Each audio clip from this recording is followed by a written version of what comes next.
3 meses en la escuela de Mateo, 12ª semana, 5.º día. Lea Mateo capítulo 26, versículo 47 al 56, y dice: Mientras todavía hablaban, vino Judas, uno de los 12, y con él mucha gente con espadas y palos de parte de los principales sacerdotes y de los ancianos del pueblo. Y el que le entregaba les había dado señal diciendo: Al que yo besare, ese es, prendedle. Y enseguida se acercó a Jesús y dijo: Salve, maestro, y le besó. Y Jesús le dijo: Amigo, ¿a qué vienes? Entonces se acercaron y echaron mano a Jesús y le prendieron.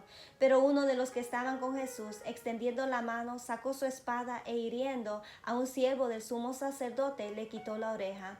Entonces Jesús le dijo: Vuelve tu espada en su lugar, porque todos los que tomen espada a espada perecerán.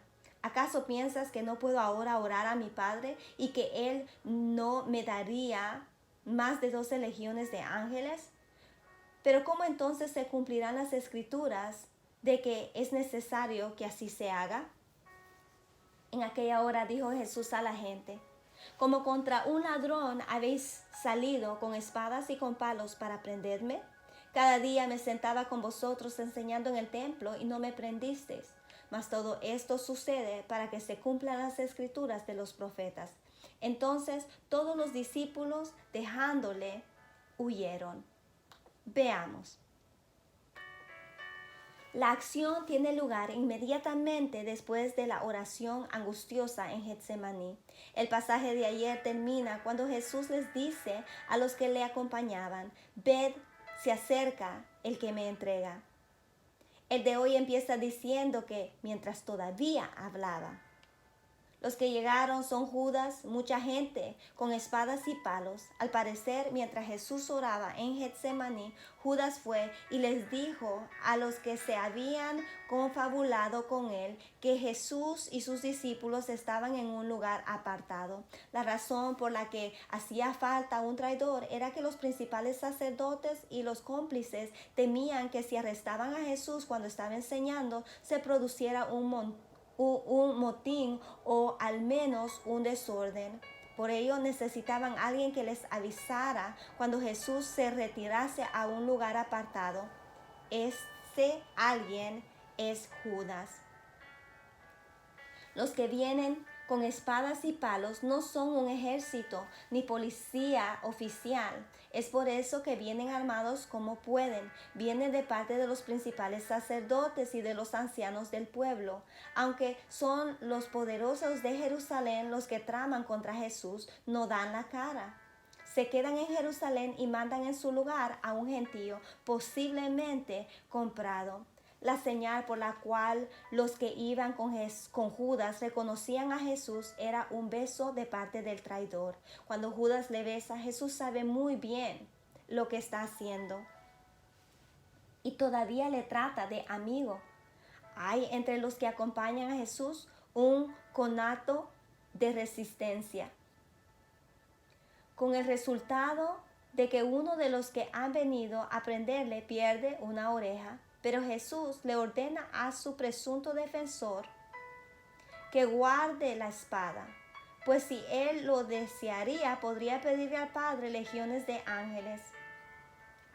Con dolor mira a los que le prenden y les recuerda que no le prendieron cuando enseñaba abiertamente en el templo y ahora vienen con palos y espadas. Lo que hay aquí es una implicación de cobardía y de injusticia, pero a pesar de ello Jesús no se revela, sino que se dispone a ir con ellos.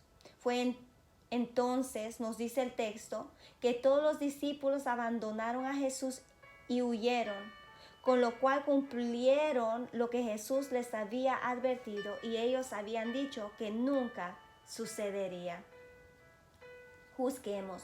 Mucho podría decirse sobre este pasaje que ha quedado grabado en la historia de la humanidad como uno de sus más infames episodios. Tanto es así que el nombre de Judas se ha vuelto sinónimo de traidor.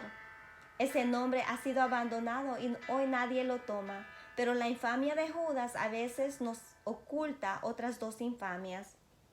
Una de ellas, la fuga de los discípulos. El propio Jesús lo había anunciado. Sobre un aspecto de ella volveremos pasado mañana al tratar sobre la negación de Pedro. La otra infamia se destaca menos en la historia, pero no es menos real.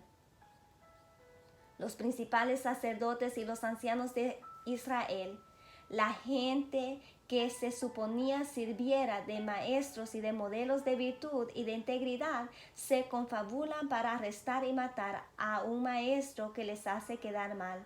Cuando llega el momento de la acción, ellos no son quienes la llevan a cabo, sino que envían de su parte un gentío armado de palos y espadas.